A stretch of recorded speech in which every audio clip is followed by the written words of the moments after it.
Top 25 matchup in the Pac-12. Matt Fink led USC to an upset against Utah last week, looking to upset Washington this week. Third-string quarterback Salvon Ahmed, this last game in the win over BYU with a leg injury. He fumbles just for the end zone, but recovered by Andre Bocellia for a Washington touchdown, and the Huskies take a 14-0 lead. Right place, right time for his teammate there. And the Huskies take a 14-0 lead, Bocellia's second touchdown of the season. Third quarter, Fink looking for his guy, but it's intercepted by Elijah Molden.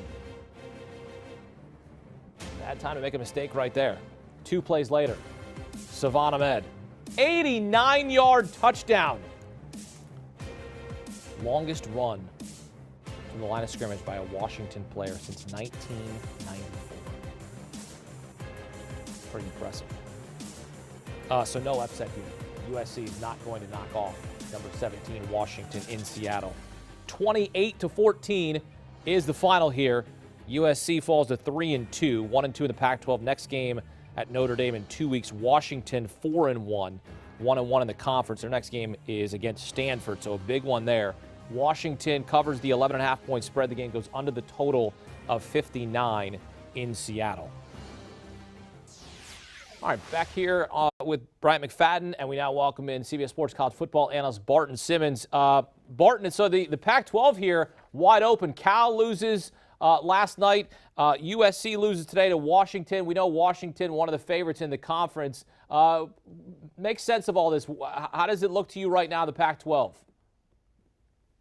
You know, this was, I think, an important win for Washington. I mean, for obvious reasons, but I think when we go back and look at how they lost to Cal, how that game played out, the circumstances around it, weather delay, played really late, half-empty stadium, all of that, and you sort of toss that out. I know you can't, but let's toss it out for a second. All of a sudden, Washington looks really, really good. I think today's game was a strong statement for that program.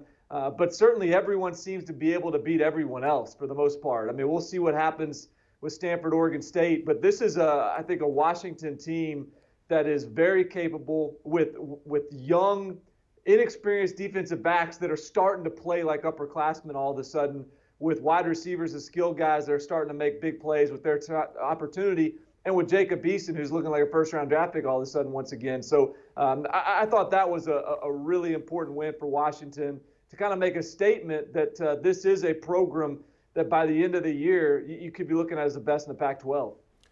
Jacob Eason, so far, he's kind of been up and down outside of that Cal loss. But what are you seeing from Jacob based on the expectations coming in for him going to Washington? I think this has been an exciting year for Jacob Eason because, look, it took him a while to win the starting job. A few guys transferred after he eventually won it. The reports coming out of spring practice and preseason were mixed. But here we are. And as the season progressed, I think he's looked really sharp. And it's been almost comforting to see Washington with a quarterback that can do whatever you want him to do with his arm. He can stretch the field vertically. They can make big throws in big moments. And the offensive line has given him a lot of opportunity to be successful with the way they blocked for him. So I think this has been a really encouraging year for Jacob Eason. I think you've seen his NFL stock start to surge. I think you're seeing that team start to rally around him. And again, I think if anything, there's been some inconsistency in terms of pass catching from the receivers. But as those guys start to settle in with a really talented quarterback, I think it really raises the ceiling for Washington. Is this sort of a pass for Clay Helton this year on their third different starting quarterback? So really whatever happens, like this goes off of his resume? Like he's not working? No. He gone.